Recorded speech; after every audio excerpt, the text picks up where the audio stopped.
ಕೇಂದ್ರ ಗೃಹ ಸಚಿವ ಅಮಿತ್ ಶಾ ಭಾರತದ ವಲಯವಾರು ಮುಖ್ಯಮಂತ್ರಿಗಳ ಒಂದು ಸಭೆಯನ್ನ ಮಾಡ್ತಿದ್ದಾರೆ. ಹಾಗೆ ದಕ್ಷಿಣ ಭಾರತದ ಸಭೆಯನ್ನ ಈಗ ಅವರು ಕೈಗೊಂಡಿರುವಂಥದ್ದು. ಅವರ ನೇತೃತ್ವದಲ್ಲಿ ದಕ್ಷಿಣ ಭಾರತದ ರಾಜ್ಯಗಳ ಮುಖ್ಯಮಂತ್ರಿಗಳು ಸಭೆಯಲ್ಲಿ ಭಾಗಿಯಾಗಿದ್ದಾರೆ. ಈ ಸಭೆಯಲ್ಲಿ ಕರ್ನಾಟಕದ ಮುಖ್ಯಮಂತ್ರಿ ಡಿ.ಕೆ. ಶಿವಕುಮಾರ್ ಕೂಡ ಭಾಗಿಯಾಗಿದ್ದಾರೆ. ಹಾಗೂ ಈ ಸಭೆಯಲ್ಲಿ ಬಹಿರಂಗವಾಗಿ ಮುಖ್ಯಮಂತ್ರಿ ಡಿ.ಕೆ. ಶಿವಕುಮಾರ್ ಅನುದಾನಕ್ಕಾಗಿ ಮನವಿಯನ್ನ ಮಾಡಿದ್ದಾರೆ. 31ನೇ ದಕ್ಷಿಣ ವಲಯ ಮಂಡಳಿ ಸಭೆಯಲ್ಲಿ ಡಿ.ಕೆ. ಶಿವಕುಮಾರ್ ಈ ಬೇಡಿಕೆಯನ್ನ ಇರಿಸಿದ್ದಾರೆ. ಕೇಂದ್ರ ಸಚಿವ ಅಮಿತ್ ಶಾ ಬಳಿ ಅವರು ಒತ್ತಾಯವನ್ನು ಮಾಡಿದ್ದಾರೆ. ಕರ್ನಾಟಕ ಬಲಿಷ್ಠವಾದಾಗ ಭಾರತವೇ ಬಲಿಷ್ಠವಾಗಲಿದೆ. ನಮ್ಮ ನಿಧಿಗಳಲ್ಲಿ, ನಮ್ಮ ಧ್ವನಿಯಲ್ಲಿ ನಮಗೆ ನ್ಯಾಯ ಬೇಕು. ನಾವು ನ್ಯಾಯಯುತವಾದದನ್ನು ನಿರೀಕ್ಷೆ ಮಾಡ್ತಿದ್ದೇವೆ. ದಕ್ಷಿಣ ಭಾರತದ ಮೂಲಕ ಭಾರತದ ಅಭಿವೃದ್ಧಿ ಪಯಣ ಸಾಗುತ್ತೆ. ಪ್ರಾತಿನಿಧ್ಯ ಅಂತಂದರೆ ಕೇವಲ ಸಂಖ್ಯೆಗಳಲ್ಲ, ನಮ್ಮ ಪ್ರಭಾವದ ಧ್ವನಿ. ಲೋಕಸಭಾ ಸ್ಥಾನಗಳನ್ನು ಯಥಾಸ್ಥಿತಿ ಕಾಯ್ದುಕೊಳ್ಳಬೇಕು. ಇದರ ಜೊತೆಗೆ ಮಹಿಳಾ ಮೀಸಲಾತಿಯನ್ನು ಕೂಡ ನೀಡಬೇಕು ಅನ್ನುವಂಥ ಮನವಿಯನ್ನು ಮುಖ್ಯಮಂತ್ರಿ ಡಿ.ಕೆ. ಶಿವಕುಮಾರ್ ಕೇಂದ್ರ ಸಚಿವ ಅಮಿತ್ ಶಾ ಅವರಲ್ಲಿ ಮಾಡಿದ್ದಾರೆ. ಈ ಮನವಿಯನ್ನು ಅವರ ಮುಂದೆ ಇಟ್ಟಿದ್ದಾರೆ.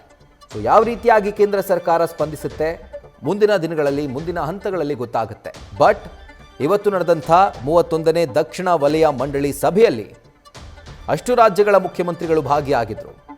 ಕರ್ನಾಟಕ, ತಮಿಳುನಾಡು, ಕೇರಳ, ಆಂಧ್ರ, ತೆಲಂಗಾಣ, ಪುದುಚೇರಿ. ಹಾಗೆ ಈ ಒಂದು ಸಭೆಯಲ್ಲಿ ಮುಖ್ಯಮಂತ್ರಿ ಡಿ.ಕೆ. ಶಿವಕುಮಾರ್ ಕೇಂದ್ರ ಗೃಹ ಸಚಿವ ಅಮಿತ್ ಶಾ ಅವರ ಮುಂದೆ ಒಂದು ಬೇಡಿಕೆಯನ್ನು ಇಟ್ಟಿದ್ದಾರೆ. ನಮಗೆ ನಮ್ಮ ನಿಧಿಗಳಲ್ಲಿ, ನಮ್ಮ ಧ್ವನಿಯಲ್ಲಿ ನ್ಯಾಯ ಬೇಕು. ಕರ್ನಾಟಕ ಬಲಿಷ್ಠವಾದಾಗ ಭಾರತವೇ ಬಲಿಷ್ಠವಾಗುತ್ತೆ.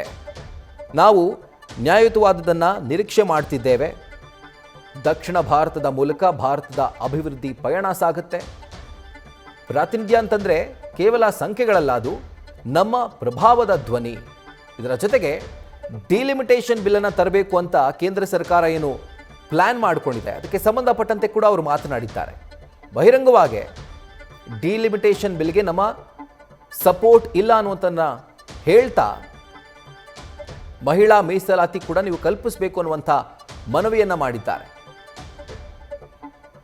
ಇದಕ್ಕೆ ಸಂಬಂಧಪಟ್ಟಂತೆ ಡೀಟೇಲ್ಸ್ ಅನ್ನು ನೀಡ್ತಾ ಹೋಗ್ತಾರೆ ನಮ್ಮ ಸೀನಿಯರ್ ಪೊಲಿಟಿಕಲ್ ಕರೆಸ್ಪಾಂಡೆಂಟ್ ಹರೀಶ್. ಈಗ ಫೋನ್ ಮುಖಾಂತರ ಜಾಯಿನ್ ಆಗಿದ್ದಾರೆ. ಹರೀಶ್, ಈ ಒಂದು ಸಭೆ ಎಲ್ಲೊಂದು ಕಡೆ ಮಹತ್ವದ ಸಭೆ. ಒಂದು ಕಡೆ ಕೇಂದ್ರ ಸರ್ಕಾರದ ಮುಂದೆ ಕರ್ನಾಟಕದ ಬೇಡಿಕೆಗಳನ್ನು ಇಡುವಂಥದ್ದು, ಅದರ ಜೊತೆಗೆ ತಮಿಳುನಾಡು ಮುಖ್ಯಮಂತ್ರಿ ಕೂಡ ಆ ಸಭೆಯಲ್ಲಿ ಇರೋದ್ರಿಂದ ಮೇಕೆದಾಟು ಯೋಜನೆ ಕುರಿತಾಗಿ ಕೂಡ ಅವರು ಮಾತನಾಡುವಂತಹ ಸಾಧ್ಯತೆ ಇದೆ. ಸೊ ಏನೇನು ಡೀಟೇಲ್ಸ್ ಲಭ್ಯವಾಗ್ತಾ ಇದೆ ಹರೀಶ್ ಒಂದು ಸಭೆಗೆ ಸಂಬಂಧಪಟ್ಟಂತೆ? ರಾಹುಲ್, ಬಹಳ ಮುಖ್ಯವಾಗಿರುವಂತದ್ದು ಈಗ ತಮಿಳುನಾಡಿನಲ್ಲಿ ಕೂಡ ಮುಖ್ಯವಾಗಿ ಅಮಿತ್ ಶಾ ಅವರ ನೇತೃತ್ವದಲ್ಲಿ ದಕ್ಷಿಣ ರಾಜ್ಯಗಳ ಮುಖ್ಯಮಂತ್ರಿಗಳ ಸಭೆ ನಡೀತಾ ಇದೆ. ಅಲ್ಲಿ ಬೇರೆ ಬೇರೆ ರಾಜ್ಯಗಳಿಗೆ ಸಂಬಂಧಪಟ್ಟಂಗೆ ಒಂದಷ್ಟು ಸಮಸ್ಯೆಗಳ ವಿಚಾರಕ್ಕೆ ಸಂಬಂಧಪಟ್ಟ ಸುದೀರ್ಘವಾಗಿ ಚರ್ಚೆ ಕೂಡ ನಡೀತಾ ಇದೆ.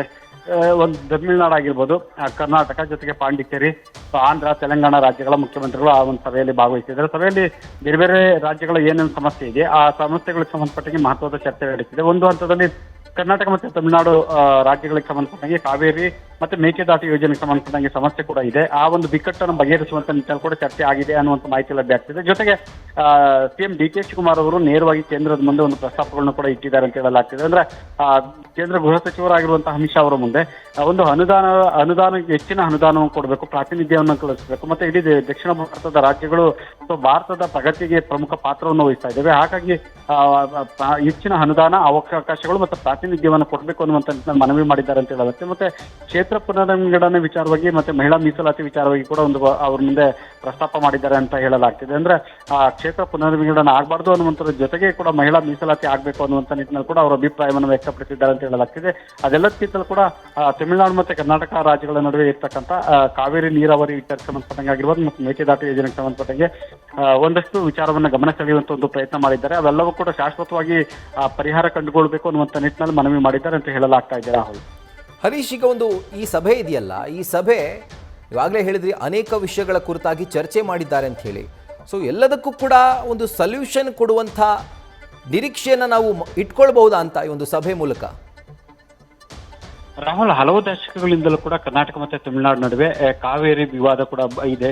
ಸೊ ಹಾಗಾಗಿ ಆ ಒಂದು ವಿವಾದಕ್ಕೆ ತೆರೆ ಎಳೆಯುವಂತ ಒಂದು ಪ್ರಯತ್ನದ ಭಾಗವಾಗಿ ಕೂಡ ಸಿಎಂ ಡಿ ಕೆ ಶಿವಕುಮಾರ್ ಅವರು ಕೇಂದ್ರ ಗೃಹ ಸಚಿವರಾದಂತಹ ಅಮಿತ್ ಶಾ ಅವರ ಮುಂದೆ ಪ್ರಸ್ತಾಪ ಮಾಡಿದ್ದಾರೆ ಅಂತ ಹೇಳಲಾಗ್ತಿದೆ. ಅಂದ್ರೆ ಎರಡೂ ರಾಜ್ಯಗಳು ಮಾತುಕತೆ ಮೂಲಕ ಅದನ್ನ ಸಮಸ್ಯೆಯನ್ನು ಬಗೆಹರಿಸಿಕೊಳ್ಬೇಕು ಅನ್ನುವಂತ ನಿಟ್ಟಿನಲ್ಲಿ ಕೂಡ ಚರ್ಚೆ ನಡೆಸಲಾಗಿದೆ ಅಂತ ಹೇಳಲಾಗ್ತಿದೆ.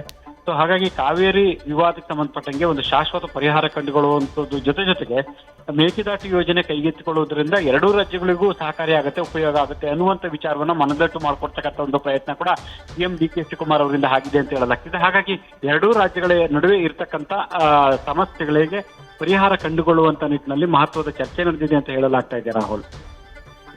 ರೈಟ್ ಹರೀಶ್, ಥ್ಯಾಂಕ್ ಯು ಡೀಟೇಲ್ಸ್ಗೆ. ನ್ಯೂಸ್ ಫಸ್ಟ್ ನಿರ್ಭೀತಿಯಿಂದ ನಿಮ್ಮ ಪರವಾಗಿ.